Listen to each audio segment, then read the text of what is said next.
Hey, this is Derek at DC Power Sports today, coming at you to talk about the mistakes that I see made on new and used boats regarding the engine selection on the actual boat. So let's talk about new boats for a second. We see a lot of manufacturers have put out boats. They get a price point, they put the smallest motor they can put on it.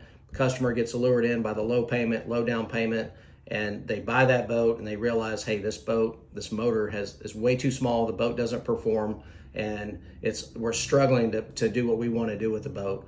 Well, then that boat ends up going up for sale in a year or two, and you take a huge loss on it. So make sure when you look at a boat, make sure that it's power matched and that the boat will actually perform. Always insist that you do a sea trial before you take one home. We offer that at DC Power Sports. We always offer a sea trial. We go to the water with every boat, and we encourage our customers to do so. Well, the one thing you can look at on the engine size to make sure it's the right size, a general rule of thumb is a manufacturer is going to put a max horsepower rating.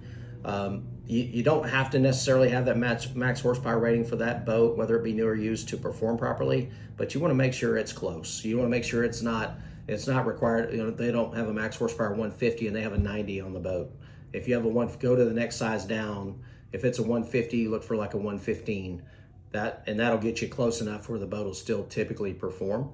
The manufacturers know where the boat runs, so you always want to make sure you look at the horsepower rating on the Coast Guard plate and see what's on the motor, and that'll give you an idea if you're in the ballpark. If you look at a boat that's designed to go fast, it's going to have a Mercury on it. That's just the way it is. Mercury has developed the Mercury racing program. Their propellers are light years ahead of everybody else in the market, and the Mercury is the motor for that particular interest. Now, if you have a saltwater boat and it has a Yamaha on it, definitely don't be worried about that. The Yamahas are workhorses. They're designed to run in that mid-range. They're not really a high performance motor, so to speak.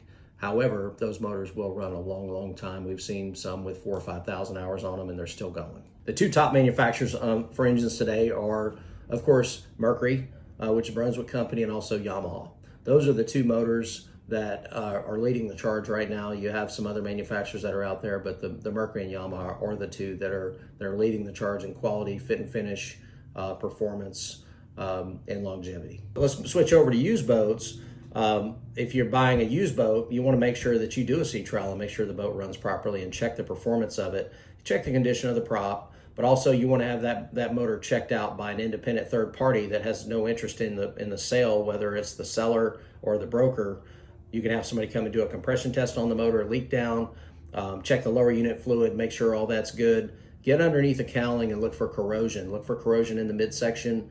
Look at the lower unit to make sure the zincs have been replaced, that everything has been maintained properly on that engine, so that when you do buy a used boat, you know you're getting one that has the appropriate power on it and the motor's been taken care of, so it'll give you years and years of service.